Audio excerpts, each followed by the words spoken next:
Hello everyone, welcome back to the channel.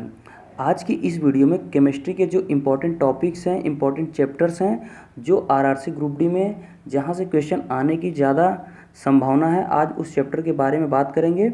जो एक series चल रहा है, इसके पहले जो फिजिक्स के इम्पोर्टेंट चैप्टर्स थे उसका मैंने एक वीडियो बना दिया है, और ये एक सीरीज चलेगी जो फिजिक्स के जो थे इम्पोर्टेंट टॉपिक उसको बना दिया है। और केमिस्ट्री का ये वीडियो है, और इसके बाद एक आएगा वीडियो जो बायोलॉजी का होगा। तो चलिए वीडियो को शुरू करते हैं। और वीडियो शुरू करने से पहले यदि आपने अभी चैनल को सब्सक्राइब नहीं किया हुआ है तो चैनल को सब्सक्राइब कर लें और बेल आइकन को ज़रूर प्रेस कर लें, ताकि आने वाले हर एक वीडियो की जानकारी आपको मिलती रहे।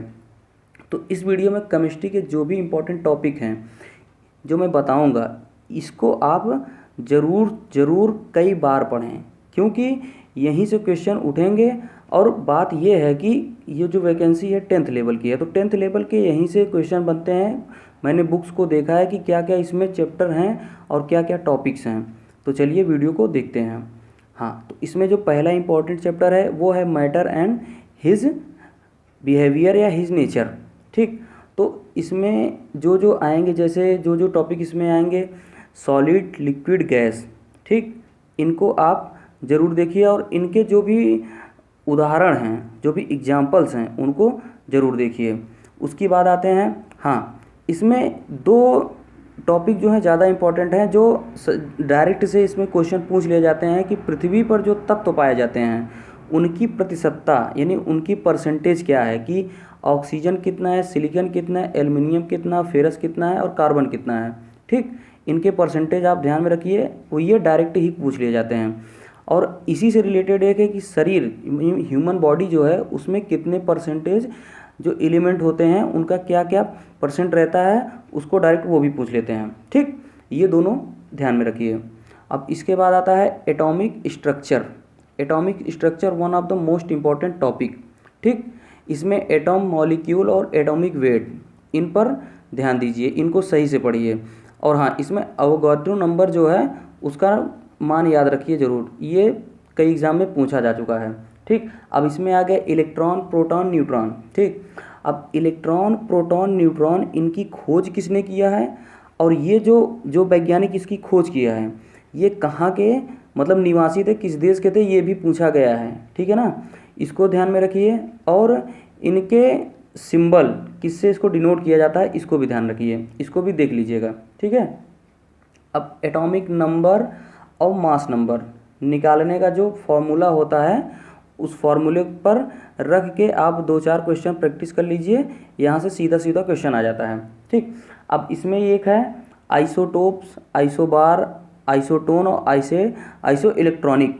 यहाँ से भी क्वेश्चन, यानी संभारिक और जो सम इलेक्ट्रॉनिक, ये सब हैं, ये क्वेश्चन यहाँ से पूछे जा चुके हुए हैं, और यहाँ से क्वेश्चन आने की संभावना भी है। ठीक, अब जो अगला चैप्टर है, इनका जो टॉपिक है गैस बिहेवियर जो है, गैस बिहेवियर में आपको बायल, चार्ल्स और गैलुसेक, ठीक है ना, बायल, चार्ल्स, गैलुसेक में इसमें जो पूछा जाता है कि भाई टेम्परेचर किस पे कांस्टेंट होता है, प्रेशर किस पे कांस्टेंट होता है, वॉल्यूम किस पर कांस्टेंट होता है। ठीक, यहाँ से क्वेश्चन बनता है।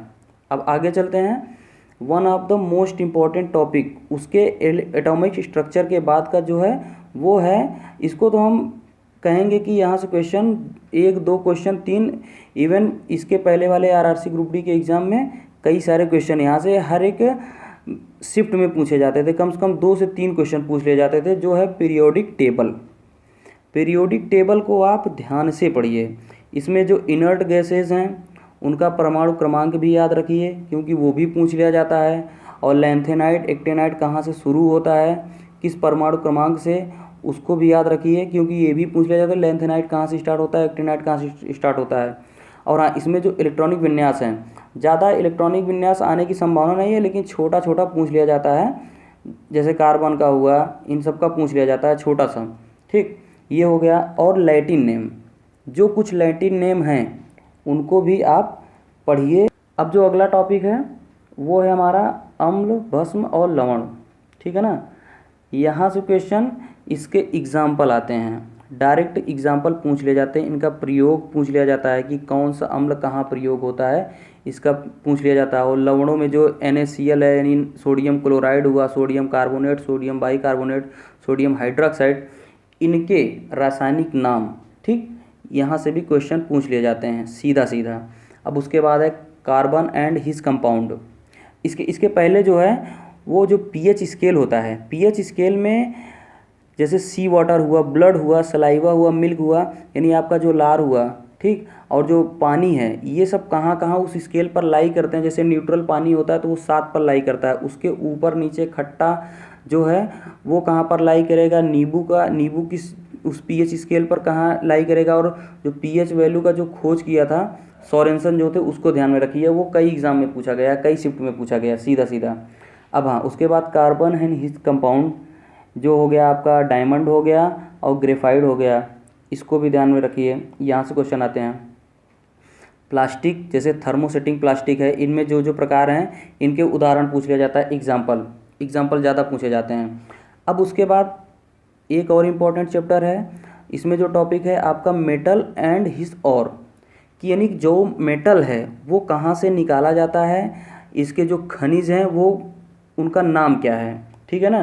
जैसे एल्युमिनियम आपका है, उसका जो ओर का नेम होता है बॉक्साइड होता है, और जो कोरंडम है, इनके मतलब और पूछ लिए जाते हैं सीधा सीधा कि ये किस खनिज पदार्थ से ये मतलब परिष्करण के बाद बनते हैं, यानी इनको जब प्रोसेस किया जाता है तो फाइनली क्या बन के आते हैं, और इनका मतलब कच्चा पदार्थ से जब वहाँ तक बनने का प्रोसेस पूरा, ये भी सीधा पूछ लिया। जैसे सोडियम है, सोडियम का जो अयस्क है वो चिली साल्टपीटर है, और इनके भी रासायनिक नाम भी पूछे गए हैं, इसको भी ध्यान में रखिए।